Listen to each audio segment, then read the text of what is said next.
This week's Just Ask Jen is a question that often trips a lot of people up, and it can really add extra stress to your holiday planning, which you just don't need.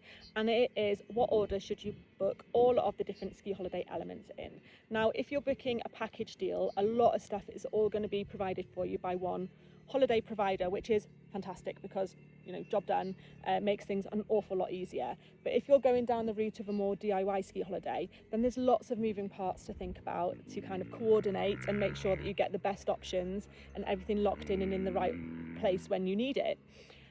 So what I'll also say before we kind of dive into this order is that, again, I talk a lot about like the non-negotiables on a ski holiday, and if there's something that's hyper important to you when you're on your holiday, then you might find that its importance really just jumps up in the order of things that you're going to do. So a good example is childcare. If you absolutely need childcare on your holiday and it is essential that you get that, then that's going to be one of the providers, or it should be one of the providers that you talk to first. If childcare is a nice option and you might, would like a babysitter a couple of nights in the week, perhaps, but if you can't get it, no big deal, then it's going to be quite low on your priority or list of people to speak to.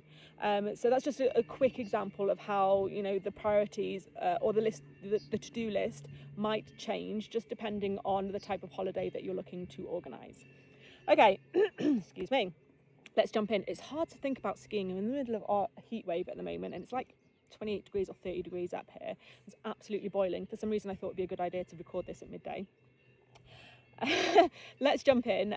Oh no, I haven't introduced myself. So first off, if you don't know me really quickly, my name is Jen. I live in Plagne in a ski resort all year round with my family of 3 kids under 10. We ski all winter and we hike and we explore all summer. Okay, there you go. Now we know who I am and now we can have a good old chat. Right. Let's go. So the first thing that I would look at is choose your week. So when do you actually want to go on holiday? Are you tied to specific dates? Can you only get certain time off of work? Do you have kids? Do you have to look at the school holidays? When can you travel? This is going to dictate a lot of then the rest of the things in your ski holiday. And it will also tie in as well to your budget, because depending on when you are traveling, also depends on how much money it's going to cost you to go on your holiday. For example, the peak weeks in February half term are the busiest of the year across all the ski resorts in Europe, because it's when the kids are on their half term holidays. So accommodation then might double in price compared to exactly the same accommodation late January. So that is just something to be aware of, and I'll link in the comments below a post about all the peak weeks and when they are and when they aren't, so you can either avoid them or get organised and book your holiday in them, whichever way you're leaning. Okay, so you say you've booked your week. Now the next thing to have a look at is accommodation. So this is when you need a little bit more information to hand. So hopefully by now you know who you're travelling with as well, so you have your numbers. So for example, are you looking for a place with 10 beds, or are you a family of 4 that's travelling? Do you have kids? Do you need family suites? Do you need cots? Do you need high chairs? Stuff like that. So you need to have done the research to kind of lock all of that in place, and then you can start looking for your accommodations that are going to tick those boxes. Again, if you're doing it yourself, then Google search is going to be the best place to start, but there's also some great companies that can kind of compare and pull accommodation availability across resorts for you and kind of do the hard work for you. I'll drop again some of them in the comments for you, because actually they're really great, and they just take a lot of the planning out of the workload for you, so it's just a nice option to have a look at. Okay, moving on. The next thing you're going to have a look at, if again you're not traveling with a package holiday, is your travel. So you want to have a look at flights.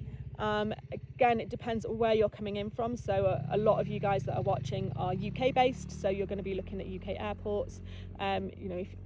Obviously, I don't need to spend ages talking about it, but if you're near London, you've obviously got a lot more options. If you're further afield, you've got less options. So you just want to have a look at your flights and prices, because again, peak weeks are going to cost you a lot more, off peak is a lot less.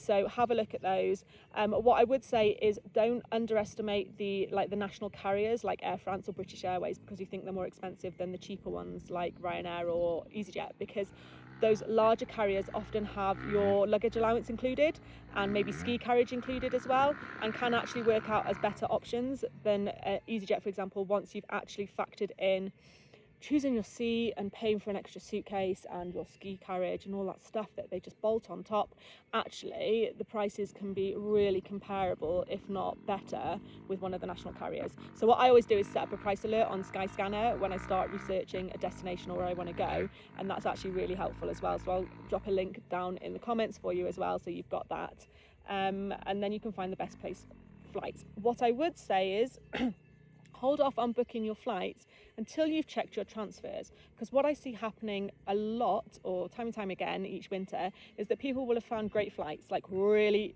like reasonably priced flights to wherever it is they're coming into, and then they'll go to look at transfers and they'll realise that actually the transfer options that they want or need don't come into the airport that they're landing in, or they aren't available at the time that they land.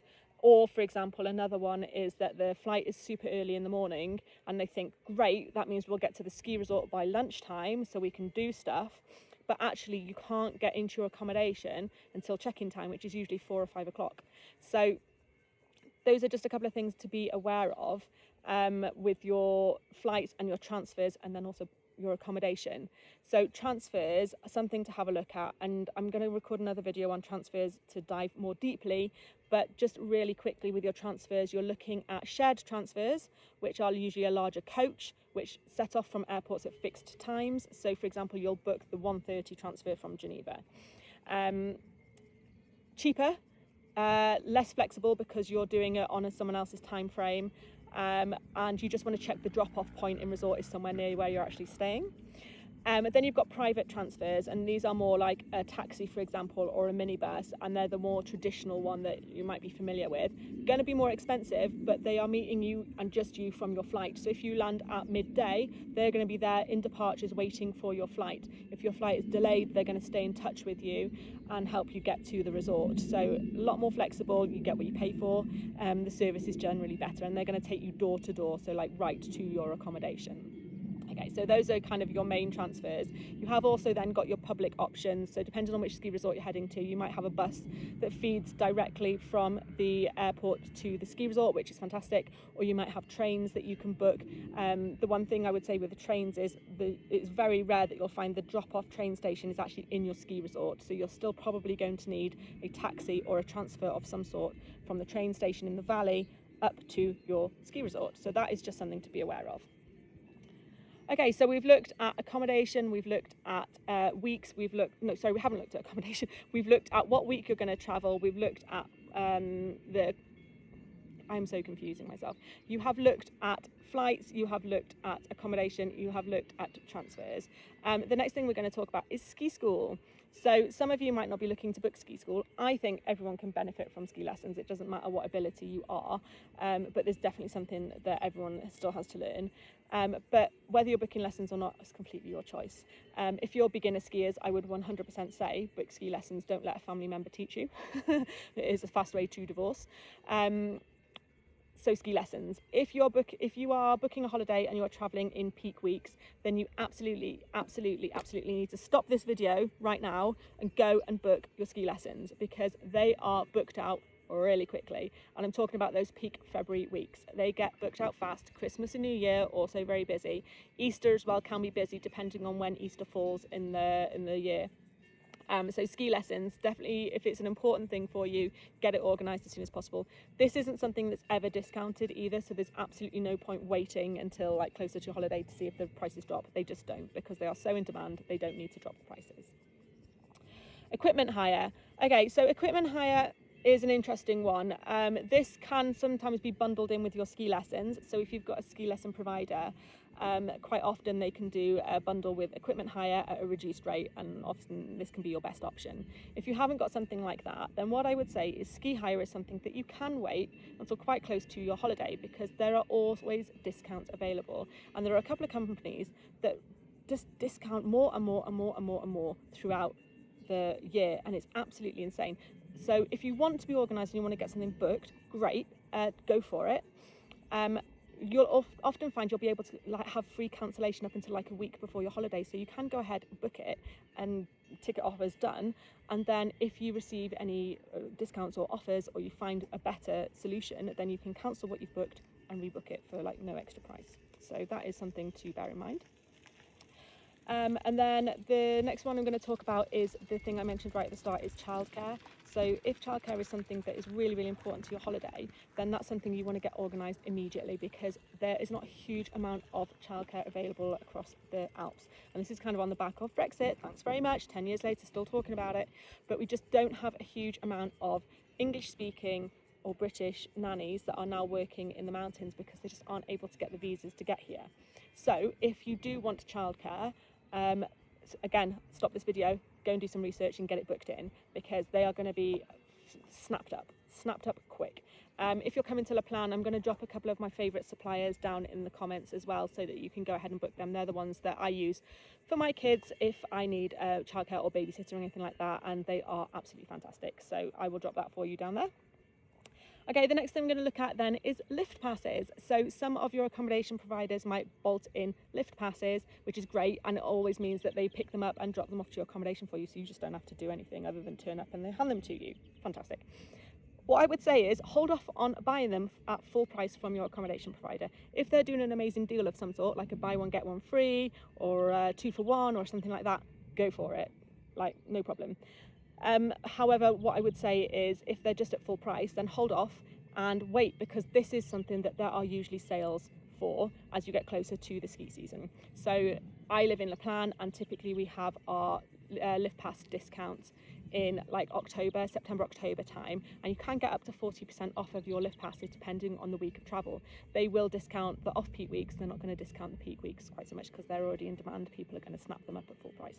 So that is something that I would recommend. Also, depending on which ski resort you're looking at, quite often there can be a discount for buying online rather than buying them in resort, so that's just also something to have a look at as well. And that's kind of it. So once you've booked all those things, you're more or less organised for your holiday. Then there's extra add-ons and things like the different ski activities and après ski and things that you might want to do, restaurants to get booked, all that exciting stuff. And if you are type A like me when it comes to planning stuff like this, then I have created a ski holiday planner, which I'm going to link down in the comments below. And it's basically just a checklist of all the stuff you need to get organised for your ski holiday. It's about 80 questions that you can ask from all of your suppliers. Also covers things like ski insurance as well. And it just means you can get super organised, check everything off in the right order, and you know that by the time you get on holiday everything is done and dusted, so you can just relax and enjoy your holiday. So that is it from me. I hope this has been helpful. Any questions that you've got, don't feel like they're silly, because 100% other people will have the same questions. Drop them in the comments below and I will get back to you, or I'll record a video and answer them and try and help out more people. So this has been Jen from Plagne. Thanks, and maybe see you on the slopes this winter.